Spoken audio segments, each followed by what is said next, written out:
जय हिंद। वेलकम है आप सभी का आज के इस मोस्ट इम्पॉर्टेंट सेशन में। आज हम डिस्कस करने वाले हैं आर्मी जीडी का एक कंप्लीट मॉक पेपर, क्योंकि आपका एग्जाम जो है वो आने वाला है। कितनी आपकी तैयारी है, फटाफट आप हमारे साथ जुड़िए और खुद को चेक कीजिए कि कितने आपके आंसर जो है वो बिल्कुल यहाँ पर सही रहते हैं। साथ में ही आपको इसकी पीडीएफ भी प्रोवाइड करवा दी जाएगी। कितने क्वेश्चन, किस लेवल के क्वेश्चन आपके पेपर में पूछे जाते हैं, उन सारी चीजों को डिटेल वाइज आज की हम इस क्लास में कवर करने वाले हैं। सो फटाफट आपने एक बार इस वीडियो को शेयर भी करना है अपने दोस्तों के साथ, जो भी आर्मी में जाना चाहते हैं, जो भी इसकी तैयारी कर रहे हैं। तो स्टार्ट करते हैं आज के इस इंपॉर्टेंट सेशन को। देखिए, सबसे पहला क्वेश्चन आपके पास दे दिया गया है कि ओलंपिक में व्यक्तिगत स्वर्ण जीतने वाले पहले भारतीय कौन थे। यानी कि फर्स्ट आपको इंडियन बताने हैं जिन्होंने इंडिविजुअल गोल्ड मेडल जीता है ओलंपिक में। उसका क्या नाम है, उनका नाम क्या है? तो ऑप्शन ए है नीरज चोपड़ा, ऑप्शन बी अभिनव बिंद्रा है, फिर लिएंडर पेस है, पीवी सिंधु है।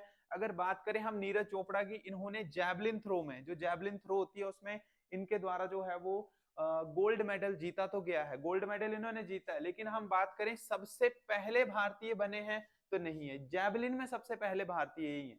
लेकिन इसका जो राइट आंसर रहेगा वो है अभिनव बिंद्रा। शूटिंग के खिलाड़ी हैं और अभिनव बिंद्रा ने जो है वो गोल्ड मेडल जो है ओलंपिक में वो भारत को दिलवाया। तो ऑप्शन बी इसका राइट आंसर रहेगा। नेक्स्ट क्वेश्चन पे आएंगे। The black pagoda is located in which state?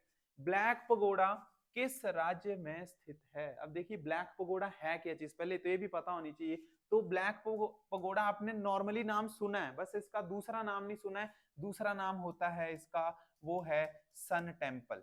Sun temple यानी कि सूर्य मंदिर का ही दूसरा नाम क्या है?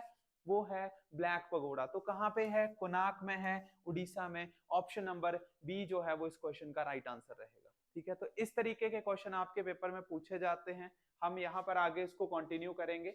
नेक्स्ट आता है, हल्दी घाटी का युद्ध किस वर्ष हुआ था? आपको बताना है हल्दी घाटी का युद्ध किस वर्ष हुआ था। 1526 में, 1556 में, 1576 में, या फिर 1761 में। हल्दी घाटी, हर बार वॉर से रिलेटेड, बैटल से रिलेटेड क्वेश्चन आपके पेपर में पूछे जाते हैं। हल्दी घाटी का युद्ध कब हुआ था? 1776 में। ऑप्शन नंबर सी जो है वो इस क्वेश्चन का बिल्कुल सही आंसर रहेगा। नेक्स्ट क्वेश्चन पे आएंगे। किस नदी को बिहार का शोक कहा जाता है? सोर ऑफ बिहार की हम बात कर रहे हैं। कौन सा ऑप्शन हो सकता है? गंडक है, सोन है, कोसी है, घाघरा है। अच्छा देखिए, सबसे पहले बात करेंगे शोक का मीनिंग क्या है। शोक यानी कि सोरो, सोरो का मतलब होता है जो सबसे खतरनाक, सबसे भयानक है। उसी तरीके से एक ऐसी नदी आपको बतानी है जो बिहार में सबसे भयंकर रूप अपना लेके आती है और सब कुछ तबाह कर देती है। तो वो कौन सी नदी है? वो है कोसी नदी। उसी तरीके से अगर हम ये बोलें कि हाँ जी, हिमाचल का शोक किसको बोला जाता है? हिमाचल में ऐसी कौन सी नदी है जो सब कुछ खत्म कर सकती है? तो हिमाचल का शोक बोला जाता है स्वान नदी को। ये भी आपने ध्यान में रखना। ऑप्शन सी इस क्वेश्चन का राइट आंसर रहेगा। नेक्स्ट क्वेश्चन पे आएंगे। इंडिका बुक किसने लिखी? बुकों के क्वेश्चन हर बार आपके पेपर में पूछे जाते हैं। इंडिका पुस्तक की बात कर रहे हैं। कौटिल्य हैं, मैक्सनीज हैं, सेल्यूकस हैं, निकेटर और फाहियान। तो इसका जो राइट आंसर रहेगा वो है मैक्सथनीज। इंडिका बुक किसके द्वारा लिखी गई थी? मैक्सथनीज के द्वारा लिखी गई थी। अच्छा, आपने एक कमेंट बताना हमें कि ये जो सेल्यूकस हैं ये किसके आर्मी कमांडर थे? सेल्यूकस निकेटर जो है वो किसके आर्मी कमांडर थे? आपके लिए होमवर्क है, आपने इसका आंसर जो है वो बताना है। नेक्स्ट क्वेश्चन पे आएंगे। संविधान के किस अनुच्छेद में मौलिक कर्तव्यों का उल्लेख दिया गया है? मौलिक कर्तव्य हैं यानी कि हमारे फंडामेंटल ड्यूटीज की बात की जा रही है, जो हमारी फंडामेंटल ड्यूटीज हैं। अच्छा, पहले तो ये पता होना चाहिए कि फंडामेंटल राइट और ड्यूटी दोनों अलग अलग हैं, दोनों में सिमिलैरिटी नहीं है, दोनों अलग अलग हैं। और फंडामेंटल ड्यूटी टोटल है 11, और फंडामेंटल अगर हम राइट्स की बात करें तो वो हमारे पास है टोटल एट प्रेजेंट टाइम 6। पहले 7 थे, अभी हैं 6। फंडामेंटल ड्यूटी का उल्लेख कौन से आर्टिकल में है? वो है आर्टिकल नंबर 51A। कहां से कहां तक चलती हैं? 51A से, ये सब क्लोजेस हैं इसके, ये चलता है 51A के तक। ये आपने ध्यान रखना है, 51A से चल के 51A के तक ये जाती हैं। टोटल 11 फंडामेंटल ड्यूटीज हैं, यानी कि हमारे मौलिक कर्तव्य 11 बताए गए हमारे संविधान में। नेक्स्ट क्वेश्चन पे आएंगे। नेक्स्ट है, यूनेस्को का हेड ऑफिस कहाँ पर है? यूनेस्को के हेडक्वार्टर की हम अगर बात करें, हेडक्वार्टर से रिलेटेड क्वेश्चन भी आपसे पूछा जाता है, WHO कई बार पूछा गया है, उसके साथ साथ जो है WTO का क्वेश्चन आपसे पूछा जाता है। इसका जो राइट आंसर आपके पास है वो है option number C, Paris. Paris में जो है वो यूनेस्को का हेड ऑफिस है, ये आपको ध्यान में रखना है। साइंस और कल्चर ऑर्गेनाइजेशन हम इसको बोलते हैं, ऑप्शन सी इसका राइट है। नेक्स्ट पे आएंगे, वायुमंडल की कौन सी परत हमें यूवी किरणों से प्रोटेक्ट करती है, यानी कि हमारे एनवायरनमेंट में ऐसी कौन सी लेयर है जो हमें अल्ट्रावायलेट रेडिएशन से प्रोटेक्ट करेगी। अल्ट्रावायलेट रेडिएशन की हम बात कर रहे हैं, तो यूवी रेडिएशन अगर डायरेक्ट हमारी स्किन के ऊपर आएंगी तो हमें कैंसर होने का खतरा होगा, स्किन कैंसर हो जाता है, इसलिए हमें प्रोटेक्ट कौन करेगा, उसका नाम है ओजोन। अब ओजोन कौन से लेयर में सेट की जाएगी, क्या वो आयनमंडल में होगी, स्ट्रेटोस्फेयर में होगी, ट्रोपोस्फेयर में होगी या फिर एक्सोस्फेयर में होगी। टोटल जो हमारे पास लेयर्स होती हैं वो होती हैं 5, इन्वायरमेंट की या एटमॉस्फेयर की हमारे पास टोटल 5 लेयर हैं। अब ओजोन को सेट करना है कि ओजोन कहां पर होगी, क्योंकि यूवी से हमें ये बचाती है ओजोन। ओजोन जो है वो कहां पर होगी, वो होगी स्ट्रेटोस्फेयर में। ध्यान रखेंगे स्ट्रेटोस्फेयर को साइलेंट स्फेयर के नाम से भी जाना जाता है, क्योंकि यहाँ पर कोई बादल नहीं होते हैं, कोई पक्षी नहीं जाता है, कोई बैलून नहीं जाएंगे, कोई हैंग ग्लाइडर नहीं जाएंगे, इसलिए इसको साइलेंट स्फेयर के नाम से जाना जाता है। जितनी भी हमारी फ्लाइट्स हैं, जैसे अगर कोई भारत से दुबई जा रहा है, ठीक है, जिसमें 4-5-6 घंटे की अगर कोई फ्लाइट है तो वो हमारी स्ट्रेटोस्फेयर में ही ट्रेवल की जाती है। इसका ऑप्शन बी जो है वो राइट आंसर है। नेक्स्ट क्वेश्चन पे आएंगे, पंकज अडवाणी किस खेल से संबंधित है, ये आपको बताना है। जैसे विराट कोहली की अगर बात करें, आपने सुना नॉर्मली क्रिकेट से, क्योंकि भारत में ज्यादातर क्रिकेट देखा जाता है, खेला जाता है। उसी तरीके से आपने बताना कि पंकज अडवाणी कौन सी गेम से जुड़े हैं, क्या वो क्रिकेट के खिलाड़ी हैं, बिलियर्ड्स के खिलाड़ी हैं, बॉक्सिंग के हैं या फिर कुश्ती के हैं। तो इसका जो राइट आंसर रहेगा वो है ऑप्शन नंबर बी, बिलियर्ड्स। ठीक है, अब क्रिकेट, बॉक्सिंग और कुश्ती तो आपने नॉर्मली देखी भी है, हो सकता है आपने स्कूल लेवल पे की भी हो। अब ये बिलियर्ड्स क्या चीज है, नॉर्मली आपने खेला भी हो सकता है। बिलियर्ड्स कुछ इस तरीके का है, अगर आप यहाँ पे देखें, ये होती है बिलियर्ड्स, यानी कि टेबल पूल जो होता है उसी को हम क्या बोल देते हैं, बिलियर्ड्स बोल देते हैं। जनरली हमें उसके नेम नहीं पता होते हैं, लेकिन यहाँ पर मैंने आपको एक पिक्चर भी बता दी है, ताकि आपको ये अगली बार अगर आपका कुछ ऐसा क्वेश्चन आए तो बिलियर्ड्स को हम क्या बोलते हैं, टेबल पूल हम बोल सकते हैं। नेक्स्ट क्वेश्चन पे आएंगे, भारतीय राष्ट्रीय कांग्रेस का पहला अधिवेशन कहां पर हुआ था। ठीक है जी, भारतीय राष्ट्रीय कांग्रेस की अगर बात करें, 1885 में इंडियन नेशनल कांग्रेस बना था, तो उसका जो सबसे पहला अधिवेशन हुआ था वो हुआ था बॉम्बे में, ये आपको ध्यान रखना है, बम्बई। अब बम्बई का ही नया नाम जो है वो रख दिया गया है मुंबई। ठीक है जी, ऑप्शन बी इस क्वेश्चन का राइट आंसर रहेगा। नेक्स्ट क्वेश्चन पे आएंगे, सीमांत गांधी के नाम से किसे जाना जाता है, ये आपको बताना है। ठीक है जी, सीमांत गांधी के नाम से किसको जानते हैं, फ्रंटियर गांधी। अच्छा, भारत के पहले ऐसे पर्सन है जो कि विदेशी थे, पाकिस्तान के रहने वाले थे, और उनको भारत रत्न भी मिला है। सीमांत गांधी को ध्यान रखना है, भारत रत्न से भी नवाजा जा चुका, और सबसे पहले फॉरेनर है, सबसे पहले विदेशी यही है। ये कहाँ के रहने वाले थे, पाकिस्तान के रहने वाले थे। तो खान अब्दुल गफ्फार खान जो है वो इसका राइट आंसर है, option number B is the right answer. Next question पे आएंगे, विश्व का सबसे गहरा महासागर कौन सा है, deepest ocean in the world. ठीक है जी, deepest ocean in the world की बात कर रहे हैं, अटलांटिक है, भारतीय यानी कि इंडियन, पैसिफिक है या फिर आर्कटिक है, ये आपको यहाँ पर बताना। देखिए, इसके लिए मैं एक छोटी सी आपको ट्रिक बता देता हूँ। और जब भी हम महासागर की बात करेंगे, क्योंकि महासागर में क्या पानी है, समुद्र, अगर हमें समुद्र में जाना है तो जहाज से जाएंगे, और जहाज में जाने के लिए हमारे पास क्या होना चाहिए, पैसा होना चाहिए। तो एक कॉमन सी ट्रिक है, PAISA, ये आपके टोटल 5 महासागरों की आपको जानकारी मिल जाएगी। ये फर्स्ट वाला जो वो सबसे बड़ा, सबसे गहरा, पी का मतलब पैसिफिक या फिर प्रशांत, तो राइट आंसर इसका क्या रहेगा, ऑप्शन नंबर सी। तो ये पैसा से आपको ट्रिक जो है वो इसकी बिल्कुल अच्छे तरीके से जो है वो लर्न हो जाएगी। नेक्स्ट क्वेश्चन पे आएंगे, राज्य के राज्यपाल की नियुक्ति किसके द्वारा की जाएगी। अब राज्य के राज्यपाल की बात कर रहे हैं, यानी कि जो गवर्नर है किसी एक स्टेट का, जो गवर्नर है किसी एक स्टेट का, उनको कौन अपॉइंट करता है। जैसे हिमाचल के अभी वर्तमान गवर्नर हैं, अभी चेंज हुए हैं, कविंदर गुप्ता, तो उनको शपथ कौन दिलवाएगा, यानी कि उनकी नियुक्ति किसके द्वारा करवाई जाएगी। तो गवर्नर का डायरेक्ट लिंक किसके साथ होता है, राष्ट्रपति राष्ट्रपति के साथ होता है। ठीक है जी, प्रेसिडेंट इसका ऑप्शन नंबर बी बिल्कुल राइट आंसर जो है वो रहने वाला है। नेक्स्ट क्वेश्चन पे आएंगे, भारत का मैनचेस्टर किस शहर को जानते हैं? ठीक है जी, तो इसका जो राइट आंसर है वो है अहमदाबाद। बट आपको ये पता होना चाहिए कि what is the meaning of Manchester. Manchester क्या चीज है?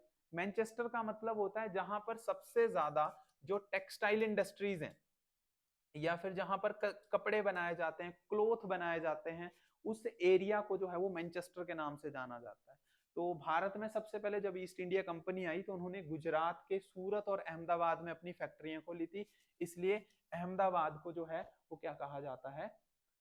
मैनचेस्टर ऑफ इंडिया के नाम से जानते हैं। अच्छा जी, अब आपको ये बताना है कि अहमदाबाद किसकी राजधानी है। अहमदाबाद किसकी राजधानी है? अगर आप ये सोच रहे हैं कि गुजरात की राजधानी है तो आपका आंसर जो है वो गलत है, क्योंकि अहमदाबाद गुजरात की राजधानी नहीं है, वो बल्कि वहां पे एक सिटी है। अहमदाबाद वहां पर एक सिटी है, गुजरात की राजधानी है गांधीनगर। नेक्स्ट क्वेश्चन पे आएंगे। नेक्स्ट क्वेश्चन है, भारत का प्रधानमंत्री बनने के लिए न्यूनतम आयु कितनी होनी चाहिए? ये आपसे यहाँ पर पूछा जा रहा है कि अगर आपको भारत का प्रधानमंत्री बनना है तो न्यूनतम मिनिमम एज आपकी कितनी होनी चाहिए कि आप वहां पर अपना नाम नॉमिनेट करवा सकें। तो भारत का प्रधानमंत्री अगर आपको बनना है तो 25 साल आपकी क्या होनी चाहिए? उम्र होनी चाहिए, 25 साल। वैसे अगर हम वोट देने की बात करें, वोट में जो है वो 18 साल है। उसी तरीके से अगर हम हिमाचल की बात कर रहे हैं, ठीक है, शादी के लिए जो एज रखी गई है लड़कों के लिए वो है 21 साल। उसी तरीके से अगर हम हिमाचल में लड़कियों की शादी की बात करें तो वहां पर एज कितनी रखी गई है? 21 साल ही रखी गई, यानी कि हिमाचल में यूसीसी जिसको यूनिफॉर्म सिविल कोड हम बोलते हैं, उसके तहत दोनों को बराबर का दर्जा जो है वो दे दिया गया है। नेक्स्ट क्वेश्चन पे आएंगे, भारी जल का रासायनिक सूत्र क्या होता है? भारी जल, हैवी वाटर की बात कर रहे हैं। अच्छा, हैवी वाटर जो है उसका राइट आंसर आएगा D2O। अगर नॉर्मल पानी की बात करेंगे वो होता है H2O। हाइड्रोजन पर ऑक्साइड की अगर बात की जाएगी जो कि बेसिकली बैक्टीरिया को किल करता है वो होता है H2O2। ये आपको ध्यान रखना है। अच्छा, हैवी वाटर बना कहां से?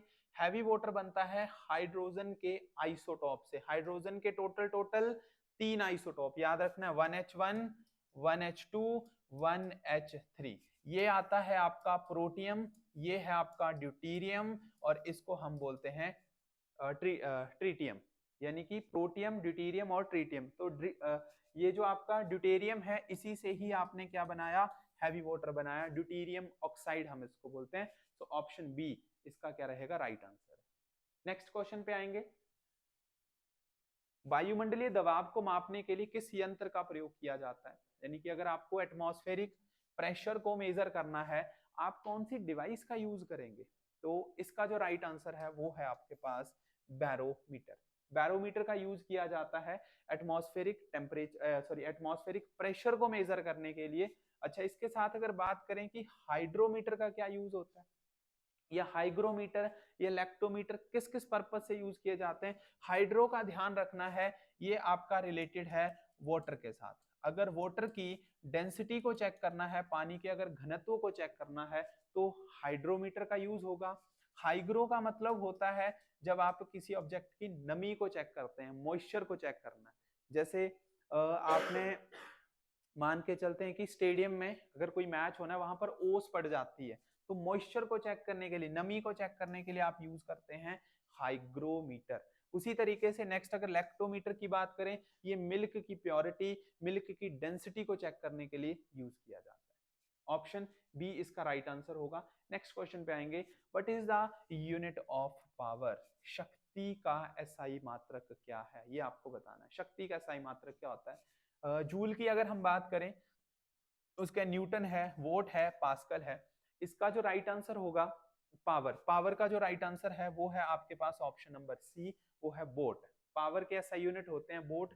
जूल की बात करें, जूल आपके पास इकाई होती है वर्क की, उसके साथ साथ इकाई होती है एनर्जी की। न्यूटन जो है वो किसके यूनिट होते हैं? न्यूटन है फोर्स के। और पास्कल की बात की जाए तो पास्कल किसकी होती है? प्रेशर के यूनिट होते हैं। ये बेसिक कॉन्सेप्ट आपको पता होने चाहिए। अच्छा, पावर के फॉर्मूले की बात करें, पावर, तो पावर का फॉर्मूला होता है work upon time. Work done per unit time को हम किस नाम से जानते हैं? पावर के नाम से जानते हैं। अच्छा, पावर से एक और कॉन्सेप्ट आता है एनर्जी कंजप्शन को भी हम यहाँ से काउंट करते हैं। एनर्जी कंजप्शन के जब यूनिट आते हैं आपने ध्यान रखना है 1 kilo watt are.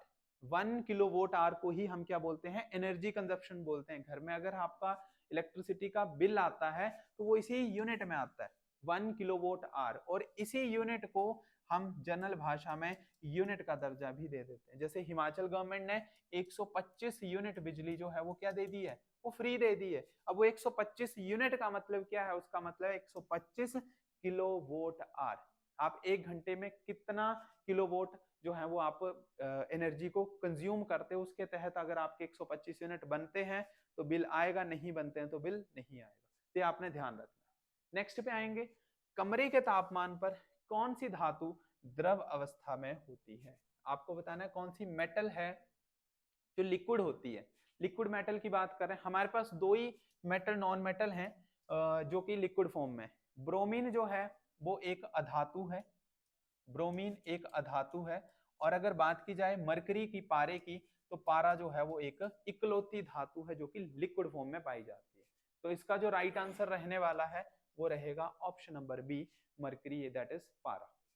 Next is घेंगा रोग किसकी कमी से होता है। ठीक है जी, गोइटर की बात कर रहे हैं। घेंगा जनरल भाषा में अगर हम ये बोलें तो गले के नीचे एक भारीपन जैसा आ जाता है, और ये किसकी कमी से होता है, ये होता है आयोडीन की कमी से। इसलिए जब भी अगर नमक खाते हैं आयोडीन युक्त नमक ही हमें खाना चाहिए। विटामिन ए की बात करते हैं, विटामिन ए से आंखों में कमजोरी आ जाती है, नाइट ब्लाइंडनेस, रतौंधी हम जिसको बोलते हैं। आयरन की कमी से क्या होगा, आयरन की कमी से हमारा ब्लड कम हो जाएगा, हीमोग्लोबिन में कमी आ जाएगी, प्लेटलेट्स कम हो जाएंगे, डब्ल्यूबीसी आरबीसी में कमी आ जाएगी। और जनरल अगर बोलते हैं तो लोहे की कमी से एनीमिया बीमारी हो जाती है। विटामिन बी9 की कमी, कैल्शियम की अगर बीमारी है, कैल्शियम से क्या होगा, हड्डियां कमजोर हो जाएंगी, ठीक है, जल्दी टूट जाएंगी, जल्दी वो नहीं जुड़ेंगी, कुछ उस तरीके से। और जब भी हम नमक की बात करेंगे, नमक का फॉर्मूला होता है NaCl। तो इस नमक में आयोडीन नहीं होता है, आयोडीन जो है वो कंपनी खुद एडिशन के थ्रू डालती है वहां पर। जैसे अगर हम जनरल भाषा में बोलें, जो सेंधा नमक होता है, सिंधु नमक है, काला नमक है, उसमें आयोडीन नहीं होता है, वो सिर्फ एक कॉमन सॉल्ट है, वो एक खाने वाला नमक है। लेकिन जो भी कंपनियां मार्केट में नमक बेचती हैं, अगर आप उसको हल्का सा अगर उसके पैकेट को रीड करेंगे, वहां पे लिखा होगा आयोडाइज्ड सॉल्ट। आयोडाइज्ड का मतलब होता है कि उस नमक के अंदर उन्होंने क्या ऐड किया है, आयोडीन ऐड किया है। किस चीज के लिए, गोइटर की बीमारी को हटाने के लिए। अगर हमारी बॉडी को प्रॉपर तरीके से आयोडीन मिलेगा तो वो बीमारी जो है वो क्या हो जाएगी, खत्म हो जाएगी। और पहले के टाइम में ये बीमारी ज्यादा होती थी। आपने अगर बुजुर्गों को देखा होगा तो उनके गले के नीचे पहले वो हैवीपन ज्यादा होता था, अब नहीं आता है, क्योंकि पहले के लोग सेंधा नमक, सिंधु नमक या काला नमक वो ज्यादा खाते थे। अब धीरे धीरे जो हमारे पास टाटा नमक है या अदर जो भी कंपनी है, हम उसका यूज करते हैं। नेक्स्ट आता है, ध्वनि की चाल सबसे अधिक किसमें होती है। ध्वनि की चाल, sound is maximum in, speed of sound is maximum in, कहां पे होगी, एयर, वाटर, स्टील या फिर वैक्यूम। तो सबसे इसका जो एक्यूरेट आंसर रहेगा वो है स्टील। सॉलिड में सबसे ज्यादा स्पीड होती है। अगर बात की जाए सबसे पहले सॉलिड की, सॉलिड के बाद आएगा हमारे पास लिक्विड, और लिक्विड के बाद हमारे पास आएगा गैस। तो स्पीड ऑफ साउंड जो है वो सबसे ज्यादा कहां पर होगी, सॉलिड में होगी, गैस में सबसे कम होगी। स्पीड ऑफ साउंड की बात करते हैं, होती कितनी है स्पीड ऑफ साउंड, तो स्पीड ऑफ साउंड होती है 330 मीटर पर सेकेंड, या कई कई बुक्स में जो है वो 332 मीटर पर सेकेंड भी आपके पास जो है वो दे दिया जाता है। ये भी आपने ध्यान में रखना है। उसके बाद अगर हम स्पीड ऑफ लाइट की बात करें, यहाँ पर कई बार कंफ्यूजन होती है, तो अगर लाइट की स्पीड की बात कर रहे हैं, लाइट की वैल्यू होती है 3 × 10⁸ मीटर पर सेकेंड। ये भी आपने ध्यान रखना है, ये स्पीड ऑफ लाइट की वैल्यू है, और ये सबसे मैक्सिमम है, इससे आगे नहीं हम जा सकते। अगर आप बोलेंगे मैं 4 × 10⁸ कर दूं या 3 × 10⁹ कर दूं, नहीं है पॉसिबल। किसने बताया था, थ्योरी ऑफ रिलेटिविटी ने बताया था। जो हमारे आइंस्टाइन थे, ठीक है, उन्होंने थ्योरी ऑफ रिलेटिविटी में बोला था कि कोई भी ऑब्जेक्ट स्पीड ऑफ लाइट से आगे तेज नहीं जा सकता, यानी कि जो मैक्सिमम हमारे पास स्पीड है, कितनी हाईएस्ट जो स्पीड है वो है स्पीड ऑफ लाइट। ये किसने बताया था? आइंस्टाइन ने बताया था। अच्छा, एक चीज आपको और ध्यान में रखनी है, मैंने ये बताया 330 और 332, ये डिपेंड करता है टेम्परेचर पे। ये वैल्यू है आपके पास स्पीड ऑफ साउंड की, लेकिन कौन से टेम्परेचर पे? 0 डिग्री सेल्सियस पे। 0 डिग्री सेल्सियस पे होती है आपके पास 330 या फिर 332 मीटर पर सेकेंड। जैसे जैसे अगर आप टेम्परेचर इंक्रीज करते जाएंगे, स्पीड ऑफ साउंड भी क्या होती जाएगी? बढ़ती जाएगी। लेकिन कितनी बढ़ेगी, ये भी तो पता होना चाहिए। अगर आप वहां पर 1 डिग्री सेल्सियस, अगर आप टेम्परेचर इंक्रीज कर रहे हो, फिर 2 डिग्री सेल्सियस, फिर 5 डिग्री सेल्सियस, तो 1 डिग्री सेल्सियस पे 0.6 मीटर पर सेकेंड की स्पीड जो है वो क्या हो जाती है? बढ़ जाती है। ये आपने कॉन्सेप्ट जो है वो ध्यान में रखना है। ऑप्शन सी, स्टील, इसका राइट आंसर होगा। नेक्स्ट पे आएंगे। अच्छा, एक छोटी सी चीज और मैं आपको बता देता हूँ, साउंड कभी भी वैक्यूम में ट्रेवल नहीं करती है। साउंड कभी वैक्यूम में ट्रेवल नहीं करेगी। लाइट जो है वो वैक्यूम में ट्रेवल कर जाती है। एक सिंपल सा क्वेश्चन एक और बनता है यहाँ पर कि अगर एक बॉम्ब को चंद्रमा के ऊपर अगर फोड़ा जाता है, मून के ऊपर अगर उसको हम डिस्ट्रॉय कर रहे हैं, तो उसकी आवाज धरती पर कितने टाइम के बाद सुनाई देगी? तो वो बिल्कुल भी हमें नहीं सुनाई देगी। ठीक है, क्यों नहीं सुनाई देगी? क्योंकि वहां पर क्या है, कोई भी एयर पार्टिकल नहीं है, वैक्यूम है, तो वैक्यूम में साउंड जो है वो ट्रेवल नहीं करती है। नेक्स्ट क्वेश्चन पे आएंगे। एलपीजी में मेनली क्या चीज होती है? एलपीजी, एलपीजी यानी कि लिक्विफाइड पेट्रोलियम गैस, उसमें कौन सी चीज फिल की जाती है? तो एलपीजी के अंदर जो चीज फिल होती है उसका नाम है butane and propane. Butane and propane, option B जो है वो इसका यहाँ पर बिल्कुल राइट आंसर होगा। नेक्स्ट क्वेश्चन पे आएंगे। पानी का पीएच मान कितना है? शुद्ध जल की बात कर रहे हैं, शुद्ध जल। ठीक है जी, प्योर वाटर। तो वाटर जो है वो एक न्यूट्रल कंपाउंड है। वाटर एक न्यूट्रल कंपाउंड है। ये है पीएच वैल्यू 0 से लेके चलती है 14 तक, बीच में है 7। 0 से 7 जिसकी वैल्यू, उसको बोलेंगे एसिड। जिसकी वैल्यू 7 से 14 उसको बोलेंगे बेस, और जिसकी वैल्यू 7 है वो है न्यूट्रल। तो 7 के पास सिर्फ दो ही आपके आंसर बनते हैं, एक है वाटर और एक है सॉल्ट, जिन दोनों की वैल्यू कितनी होती है? 7 होती है। तो राइट आंसर इसका क्या रहेगा? ऑप्शन नंबर सी यहाँ पर राइट आंसर है। नेक्स्ट आएगा मायोपिया बीमारी। Myopia is related to which organ? Myopia बीमारी जो है वो हमारे बॉडी के किस पार्ट के साथ जुड़ी हुई है? क्या वो आंखों को, कानों को, हमारे फेफड़ों को, या फिर त्वचा को? कौन से बॉडी पार्ट को हार्म करती है? अब देखने की बात है, बिल्कुल सिंपल सा क्वेश्चन है, यहाँ पर पहले बता दिया गया है। दृष्टि दोष है ये। दृष्टि दोष का मतलब है नजर। ठीक है, नजर में कमी आना, तो यानी कि ऑप्शन नंबर सी, आंखों से जुड़ा हुआ है ये बीमारी। मायोपिया है, हाइपरमेट्रोपिया है, प्रेस बायोपिया है, ठीक है, ब्लाइंडनेस है, कलर ब्लाइंडनेस, ये सारी चीजें आईज के साथ ही कनेक्टेड है। तो ऑप्शन सी जो है वो राइट आंसर होगा। नेक्स्ट है, पृथ्वी पर सबसे कठोर प्राकृतिक पदार्थ कौन सा पाया जाता है? जो सबसे हार्डेस्ट नेचुरल सब्सटेंस है अर्थ के ऊपर, वो कौन सा है? तो उसका जो राइट आंसर है वो है डायमंड। ऑप्शन बी राइट होगा। डायमंड बना किससे? डायमंड बना कार्बन से। कार्बन के बेटे कितने? दो, एक है ग्रेफाइट, एक है डायमंड, बट दोनों के नेचर अलग अलग। एक बिल्कुल काला है, दूसरा बिल्कुल गोरा है। ठीक है, ग्रेफाइट के अंदर बिजली पास हो जाती है, डायमंड के अंदर कोई बिजली पास नहीं होती है। ग्रेफाइट जो है वो आसानी से टूट जाएगा, मतलब आप उसको जनरली तोड़ सकते हो। और डायमंड ऐसा जो डायमंड से ही टूटता है और किसी से नहीं टूटेगा। आप पत्थर से तोड़ लो, हथौड़े से तोड़ लो, नहीं टूटेगा। उसको कट किया जाता है फिर लेजर मेथड से। तो ऑप्शन बी जो है डायमंड, ये सबसे हार्डेस्ट सब्सटेंस रहता है। नेक्स्ट पे आएंगे, ठोस का सीधे गैस में बदलना।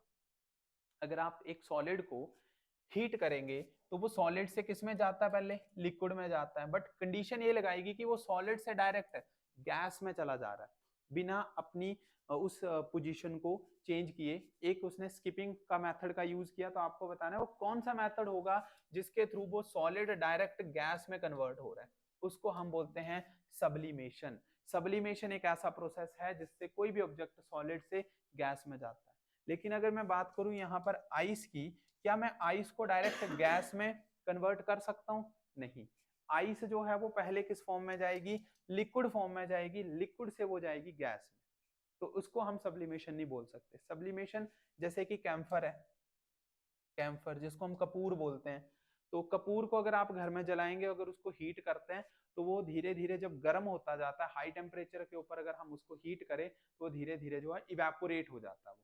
ठीक है, तो वहां पर सब्लिमेशन का प्रोसेस है। उसी तरीके से जो हम नैप्थलीन बोल्स लेके आते हैं, या फिर घरों में जो हम जो इसकी गोलियां होती, फिनाइल की गोलियां हम जिसको बोलते हैं, रजाई के अंदर डाल देते हैं। एक साल पहले डाली थी, अगले साल जब रजाई को निकालते हैं तो वो उन गोलियों का साइज बिल्कुल छोटा हो जाता है। क्यों? क्योंकि वो डायरेक्ट सॉलिड से किस में कन्वर्ट हो जाते हैं, गैस में कन्वर्ट हो जाते हैं। अच्छा, सॉलिड से गैस तो आपको पता चल गया, सब्लिमेशन बोलते हैं। बट अगर गैस से सॉलिड में आना है तो उसको बोला जाएगा डेपोजिशन। ये भी आपने ध्यान में रखना है, उसको हम क्या बोलते हैं, डेपोजिशन बोलते हैं।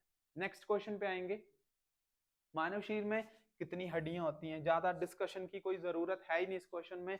206 हड्डियां होती हैं। अगर कोई छोटा बच्चा है तो उसमें टोटल कितनी होंगी? 300 हड्डियां होंगी। ठीक है, बिल्कुल जनरल सा क्वेश्चन है, ऑप्शन ए इसका राइट है। नेक्स्ट क्वेश्चन है कि आपको बताना है कि शॉर्ट सर्किट कब होता है। घरों में जब शॉर्ट सर्किट होता है वो कब होगा? कौन कौन सी तार जो है वो आपस में कनेक्ट हो जाएगी? हमारे पास टोटल 3 तरीके की तारें होती हैं। एक है लाइव वायर, एक होती है न्यूट्रल वायर, और एक होती है अर्थ वायर। टोटल जो है वो 3 वायरें होती हैं। ठीक है जी, तो आपको बताना है कि कौन कौन सी तारों को आपस में अगर जोड़ दिया जाए जिससे क्या होगा, शॉर्ट सर्किट हो जाएगा। कई बार अगर हम घर में खुद ही अगर मैकेनिकी करते हैं ना, तो वो जो हमारा फ्यूज है वो उड़ जाता है। आजकल फ्यूज उड़ने का जमाना तो नहीं है, क्योंकि एमसीबी डाउन हो जाता है, ट्रिप हो जाते हैं। तो वैसे कौन कौन सी तारें हैं? तो इसमें जो राइट आंसर आपका आएगा वो आएगा लाइव एंड न्यूट्रल। अर्थ का कोई केस नहीं होता है। अर्थ सिर्फ अर्थिंग के लिए, जो आपका करंट है उसको जो है वो, जो एक्स्ट्रा करंट होता है उसको अर्थ में ले जाया जाता है। ठीक है, लाइव वायर में करंट होगा। न्यूट्रल वायर जो है वो रिवर्स करंट के लिए यूज की जाती है।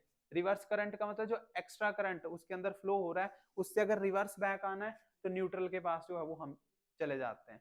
अगर जैसे हम चार्जर की बात करें ना, चार्जर में 2 पिन्ने होती हैं आगे। ठीक है, जो उसमें शू होता है, एक जो होगी वो लाइव के लिए होगी, और दूसरी जो होगी वो होगी हमारी न्यूट्रल के लिए। लेकिन जितना आप बड़ा अप्लायंसेस लेंगे, फ्रिज है, उसके बाद कंप्यूटर है, गीजर है, उसमें पिन्ने जो है आ जाती है वो कितनी आ जाती है? 3। पहली वाली नीचे नीचे लाइव, दूसरी न्यूट्रल, और तीसरी जो होगी वो होगी अर्थ के लिए, वो अर्थिंग के लिए यूज होती है। तो live and neutral, option number A इसका राइट आंसर होगा। दोनों को अगर कनेक्ट करेंगे तो शॉर्ट सर्किट हो जाता है। नेक्स्ट क्वेश्चन है, रक्त का कौन सा घटक थक्का जमने में मदद करता है? यानी कि कौन सा कंपोनेंट है ब्लड का जो कि क्लोटिंग में हेल्प करेगा? आपको बताना है क्लोटिंग में कौन हेल्प करता है।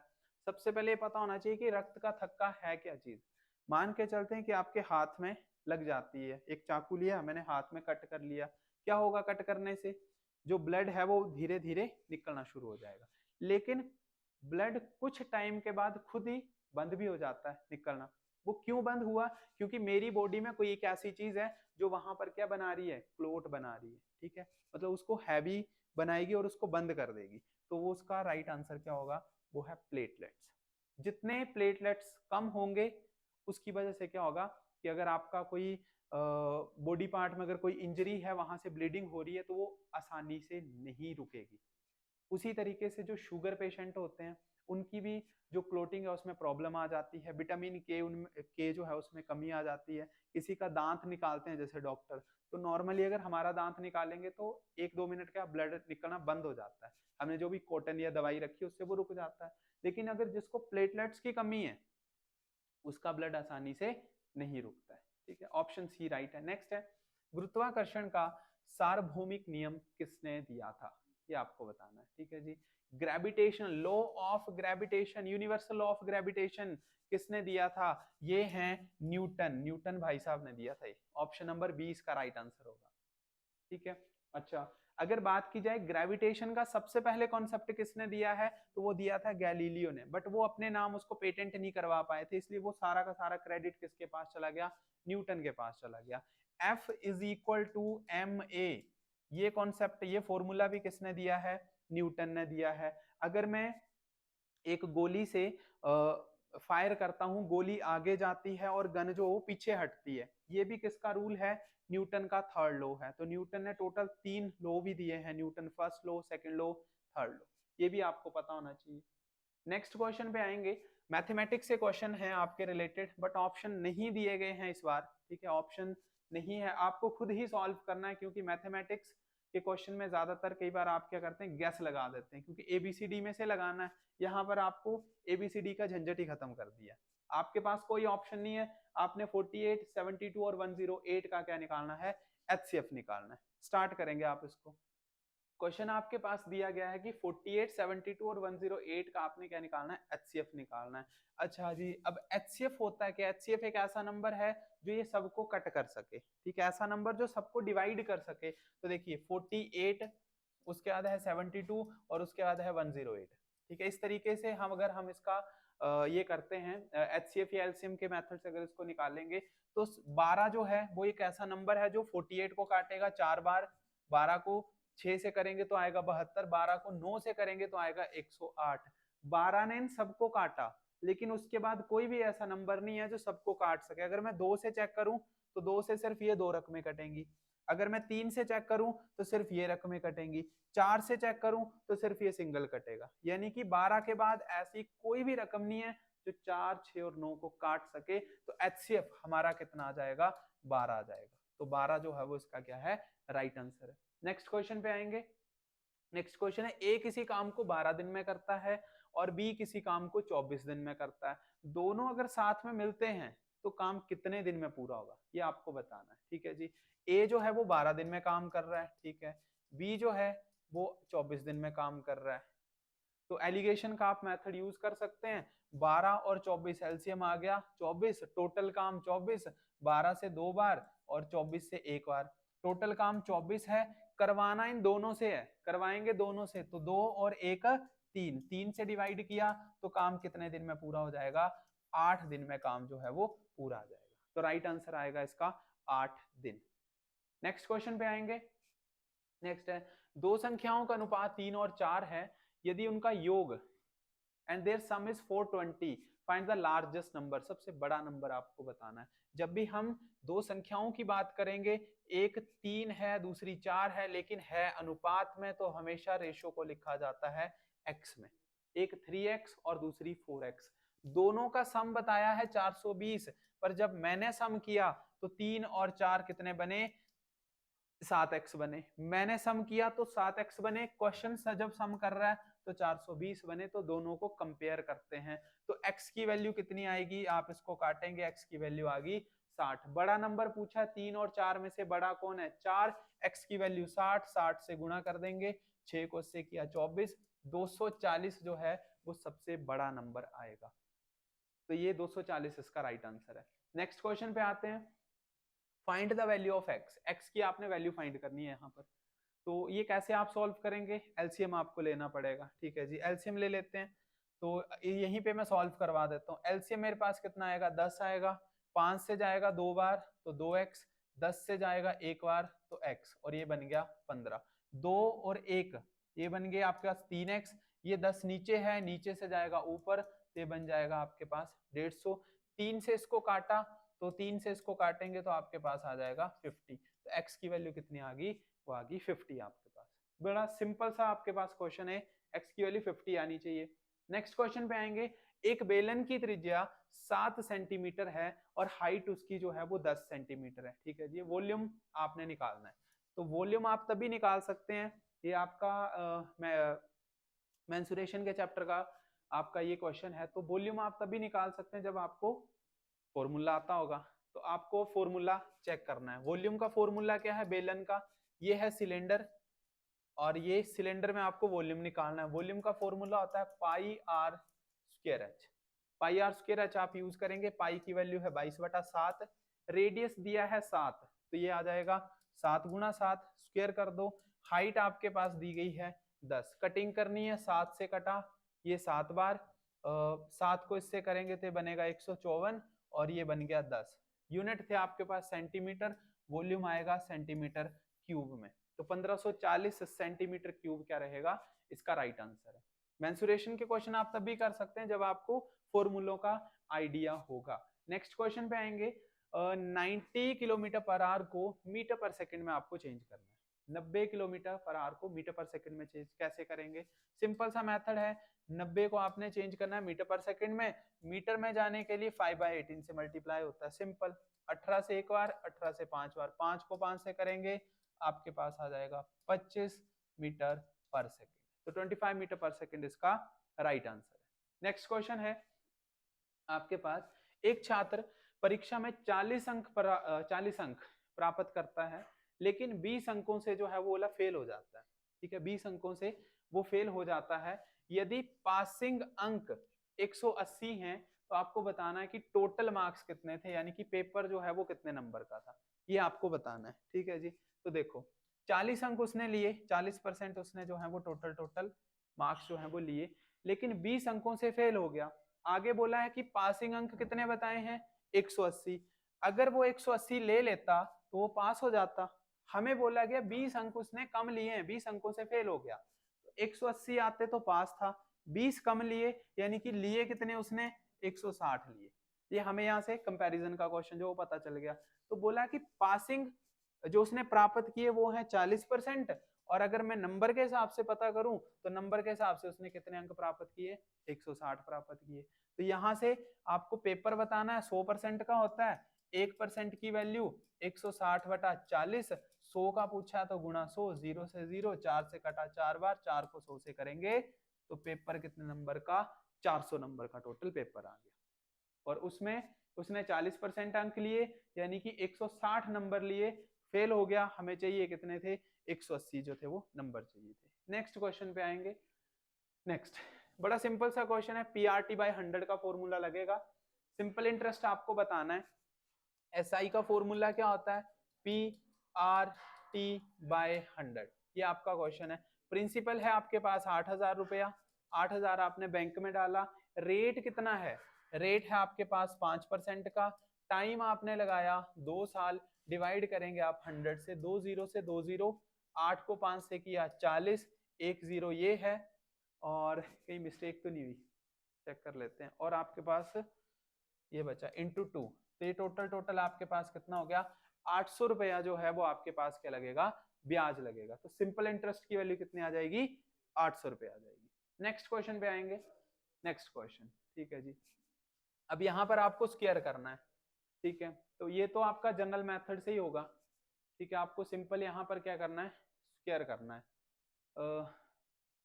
अगर फॉर्मूला हम लगाते हैं A² प्लस B² का, नहीं बनेगा, क्योंकि A² माइनस B² का फॉर्मूला है। ठीक है, तो आपको सिंपली यहाँ पर इसको ओपन करना पड़ेगा।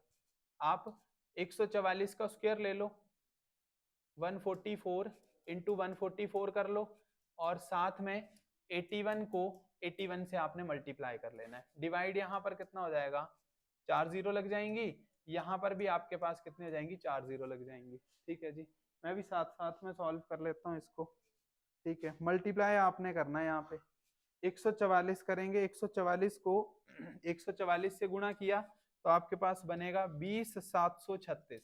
ठीक है जी, और डिवाइड आपके पास कितना था 10,000 है, 4 जीरो है तो 1 2 3 4, यहाँ पे क्या लग जाएगा पॉइंट लग जाएगा। उसी तरीके से 81 को 81 से मल्टीप्लाई कर लेते हैं, 81 को 81 से मल्टीप्लाई करेंगे आपके पास बनेगा 6561, 6561 बना। अब नीचे 4 जीरो हैं तो 4 डिजिट को छोड़ के क्या लगेगा पॉइंट लगेगा। अब सबसे बड़ी गलती क्या होती है जब आप इसको प्लस करते हैं, ध्यान रखना है पॉइंट के नीचे, जब भी पॉइंट वाला क्वेश्चन है पॉइंट के नीचे किसको रखा जाता है पॉइंट को ही रखा जाता है। सिंपल सा मेथड है, जैसे 2.0736, ये फर्स्ट टर्म मैंने लिख दी। सेकंड टर्म जब करनी है तो पॉइंट के नीचे पॉइंट रखना आपने, पॉइंट के आगे है 6561 और पॉइंट के इस तरफ है 0, तो पॉइंट के नीचे पॉइंट रखा जाता है। उस तरीके से आप इसको सिंपली सॉल्व कर सकते हैं। 6 1 7, ये बने 9, 7 5 12 7, और ये बन गया 2। 2.7297 जो है वो इस क्वेश्चन का क्या रहेगा बिल्कुल राइट आंसर हो जाएगा। नेक्स्ट क्वेश्चन पे आएंगे। नेक्स्ट क्वेश्चन, एक वर्ग की भुजा में 10% की वृद्धि की जाती है। ठीक है जी, एक स्क्वायर है कोई, ये स्क्वायर है, पहले ये था, उसकी साइड में 10% इंक्रीमेंट कर दिया गया, तो आपको बताना है कि उसका एरिया जो है टोटल एरिया उसमें क्या चेंज आएगा। टोटल एरिया की बात करें, बड़ा सिंपल सा मेथड है, आप इसको एक्स बाय के मेथड से भी कर सकते हैं, बट मैं उससे भी आपको थोड़ा सा इजी मेथड सिखाता हूँ। जब भी आपको इस तरीके का क्वेश्चन आएगा वृद्धि या कमी वाला, सिंपली आपने क्या करना है, 10% का इंक्रीमेंट बोला है, 100 पे उसको इंक्रीमेंट कर लो। जब 10 की वृद्धि की तो आप पहुंच जाएंगे 110 पे। अब स्क्वायर की जब बात करते हैं, क्योंकि वर्ग है और हमें पूछा क्या गया है, उसका एरिया में वृद्धि करनी है, तो जब भी एरिया की वृद्धि करेंगे एक साइड और आएगी, तो दूसरी साइड में भी 10 की वृद्धि 110, डिवाइड करेंगे 100 से, 2 जीरो से 2 जीरो कटी, 11 को 11 से किया, 121% आया, 121%। बट आपने ये देखना है 100 से कितना ज्यादा है, 100 से कितना ज्यादा है, 100 से ज्यादा है 21%, तो राइट आंसर क्या आएगा, 21% आएगा। तो ये आपका कंपैरिजन का क्वेश्चन भी बनता है। नेक्स्ट क्वेश्चन पे आएंगे। 5 लगातार विषम संख्याओं का औसत 15 है, सबसे छोटी संख्या आपको बतानी है। ठीक है जी, इसमें रूल आप लगा सकते हैं, x मान लो, x+1 मान लो, x+3 मान लो, बट वो आपका थोड़ा सा लेंथी मेथड है, उस मेथड से हम नहीं करेंगे। सबसे पहले बात करेंगे औसत होती क्या है। औसत का मतलब है कौन सा नंबर, मिड का नंबर, मिड का नंबर यानी कि मिडल का नंबर। 5 संख्याएं हैं, 1 2 3 4 5, 5 लिख ली। औसत होता है बीच का नंबर, तो यानी कि पांचों का बीच का नंबर कितना है, 15, वो आपको दिया है। सबसे छोटी पूछी है, तो 15 से छोटा 14, 14 से छोटा 13, बट ध्यान देंगे वैसे नहीं चलना है। जितनी भी संख्याएं हैं वो कौन सी पूछी है आपसे, ओड नंबर पूछे हैं, ओड। तो 15 से पिछला ओड 13, और 13 से पिछला 11, 15 के बाद 17, 17 के बाद 19। सबसे छोटी पूछी थी, सबसे छोटी कौन सी आएगी, 11 आएगी, तो ये 11 इसका राइट आंसर है। नेक्स्ट क्वेश्चन पे आएंगे। यहां पर आपने स्क्वायर करना है, तो एक सिंपल सा मेथड ये है, ज्यादातर हम उसी को फॉलो करते हैं कि 999 को 999 से आपने क्या कर दिया, मल्टीप्लाई कर दिया। ठीक है, आप चाहे जितने मर्जी रूल रेगुलेशन ट्रिक सीख लो, पर ज्यादातर हम इसी मेथड को इज्जत देते हैं, क्योंकि तसल्ली सी से आती है। ठीक है, लेकिन अगर इस मेथड से करना, इससे कर लो, रूल लगाना तो रूल लगा लो। रूल क्या है, ए स्क्वायर माइनस बी स्क्वायर का, उसका मेथड होता है ए प्लस बी और साथ में ए माइनस बी। तो प्लस करेंगे तो आएगा 1000, और इसमें से एक माइनस किया तो आएगा 998। सिंपल है, 998000। तो ये जो है वो आपका क्या रह जाएगा, फाइनल आंसर आ जाएगा। ठीक है, आप इस मेथड से भी कर सकते हैं, अगर फॉर्मूला आता है तो आप इसको भी फॉलो कर सकते हैं। नेक्स्ट क्वेश्चन पे आएंगे। नेक्स्ट क्वेश्चन है इसके बाद, कोई साधारण राशि, कोई राशि साधारण ब्याज पर 5 वर्षों में दुगनी हो जाती है। ठीक है जी, ब्याज की दर आपको निकालनी है, यानी कि अगर मैं बैंक में 1 रुपया डालता हूं तो मेरे को उसका डबल मिलता है। अब देखो, मैंने बैंक में, ये आ गया बैंक, मैंने बैंक में 1 रुपया डाला, और बैंक ने मेरे को 5 सालों में, 5 सालों में 5 सालों में मेरे को कितने रुपए कर दिए, एक का डबल कर दिया, 2 रुपए दे दिए। अब देखो, मैंने बैंक में अपना पैसा कितना डाला था, 1 रुपया डाला था ना, तो यानी कि जो प्रिंसिपल है वो कितना बन गया, 1 रुपया। जो 2 रुपए बैंक वालों ने दिए वो तो मेरे को दिया अमाउंट, लेकिन बैंक ने अपनी तरफ से एक एक्स्ट्रा दिया है। 1 रुपया तो मेरा ही है, एक बैंक ने दिया, तो जो एक्स्ट्रा अमाउंट बैंक के द्वारा दिया जाता है उसको आप क्या बोलते हैं, सिंपल इंटरेस्ट बोलते हैं। 1 रुपया मेरा खुद का, 1 रुपया बैंक का, तो दोनों को मिला के वो पैसे हो गए डबल। ठीक है, अब आपसे पूछा गया है कि आपको रेट बताना है, तो सिंपल सा formula, SI is equal to PRT by 100। Interest आपके पास 1 रुपया, प्रिंसिपल 1 रुपया, रेट आपको निकालना है, टाइम है 5 साल, 5 सालों में वो डबल हो रहा है। 5 से कटाइए आपके पास 20, और 20 आपका ऊपर जाएगा, तो रेट की वैल्यू आपके पास कितनी आ गई, 20% जो है वो उसका राइट आंसर रहेगा। ठीक है जी, नेक्स्ट क्वेश्चन पे आएंगे। नेक्स्ट, tan 45 और कोट 45। ठीक है, अब ये थोड़ा सा आपको टफ लग सकता है।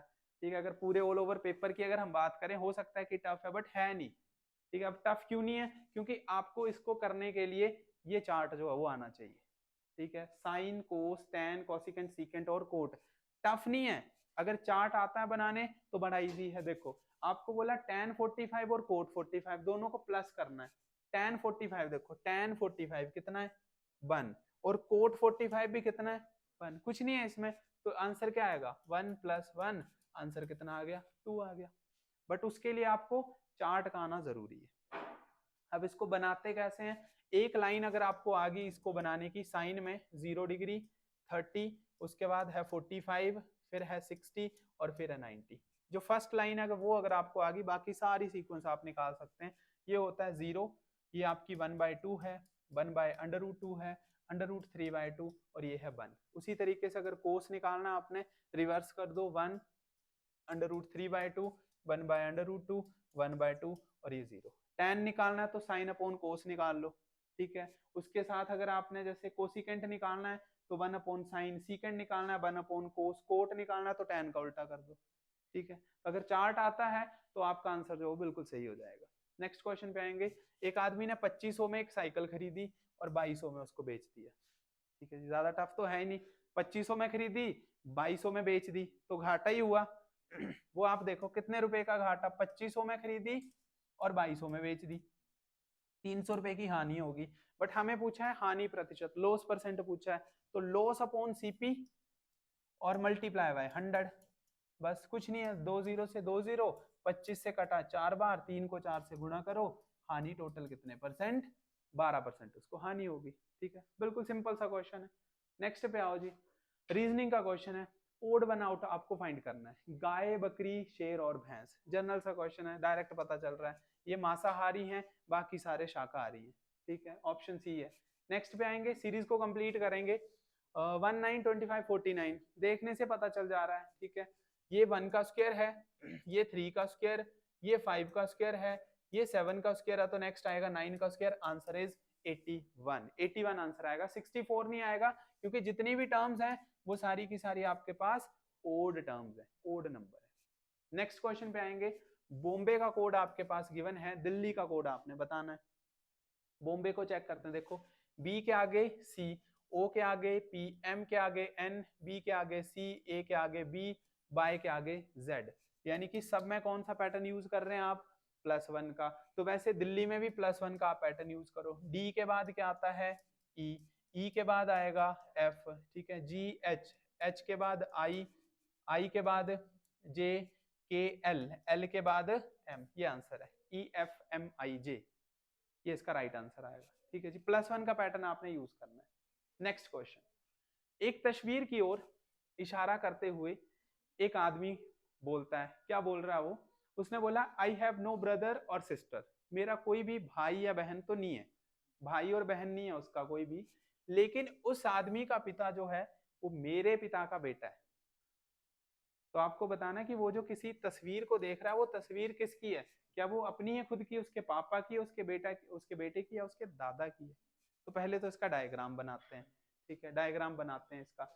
एक तस्वीर की ओर इशारा करते कौन बोल रहा है, एक आदमी बोल रहा है, ठीक है जी, ये आ गया वो आदमी, ठीक है, और ये लगा दी वो फोटो। ये आदमी इस फोटो को देख के कुछ बोल रहा है। अब ध्यान रखना क्या चीज है, आदमी हम इसको बोल रहे हैं, आदमी हम इसको बोल रहे हैं, ये जो खड़ा है ये फोटो वाले इंसान को क्या बोला, इसने बोला कि मेरा कोई भाई या बहन तो नहीं है, ये बोल रहा है, यानी कि ये जो आदमी है इसका कोई भी भाई और बहन तो है ही नहीं, ये अकेला इकलौता है, इसका कोई भाई या बहन तो है नहीं। फिर बोला लेकिन उस आदमी का पिता, किसका पिता, जो फोटो वाला आदमी है कोई, उसका पिता, यानी कि फोटो वाला आदमी मान के चलते हैं, ये आ गया आपका फोटो, ठीक है, ये फोटो वाला आदमी आ गया, क्या बोला, उस आदमी का पिता, यानी कि फोटो वाला जो है उसके पिता, उसके पिता मेरे पिता का बेटा बोला, मेरे पिता का बेटा। अब ये जो आदमी है ये इसको यहाँ पे रख दो, ये आ गया वो आदमी, आदमी मेरे पिता का कौन होना चाहिए, वो बेटा होना चाहिए, यानी कि ये जो पर्सन है इसका कोई भाई या बहन तो है ही नहीं, तो ये फोटो किसकी है, फिर उसकी खुद की फोटो है। तो आंसर क्या आएगा इसका, ऑप्शन नंबर ए आएगा, फोटो किसकी है, वो उसके खुद की ही फोटो है वो। तो राइट आंसर है इसका ऑप्शन नंबर फर्स्ट, ये आपको ध्यान में रखना है। नेक्स्ट क्वेश्चन है डायरेक्शन से रिलेटेड क्वेश्चन, बड़ा सिंपल सा क्वेश्चन। एक व्यक्ति 10 मीटर उत्तर की तरफ गया, ठीक है जी, यहां से चलो 10 मीटर गया, फिर राइट मुड़ा, यहाँ से राइट मुड़ा, फिर से 10 मीटर गया। उसके बाद बोला शुरुआती बिंदु से किस दिशा में, शुरुआती बिंदु ये स्टार्टिंग का पॉइंट, ये एंडिंग का पॉइंट, ये स्टार्टिंग से एंडिंग की तरफ डायरेक्शन बनाओ। यहाँ पे चार्ट बनाया, ये नॉर्थ, साउथ, ईस्ट, वेस्ट, देखो किसके बीच में, नॉर्थ ईस्ट के बीच में है, तो नॉर्थ ईस्ट का मतलब है ऑप्शन नंबर सी जो है वो इस क्वेश्चन का क्या हो जाएगा, बिल्कुल राइट आंसर हो जाएगा। ठीक है जी, तो ये थे आज की क्लास के हमारे मोस्ट इंपॉर्टेंट क्वेश्चन। इसी के साथ जो है वो नेक्स्ट सेशन में भी हम और अच्छे से प्रीवियस ईयर क्वेश्चंस को हम सॉल्व करेंगे। कितने क्वेश्चन जो है वो आपके बिल्कुल सही होते हैं कमेंट करके आपने बताना है। जल्दी एक और नेक्स्ट सेशन के साथ फिर से हम आपसे दोबारा मिलेंगे। तब तक के लिए जय हिंद, जय भारत।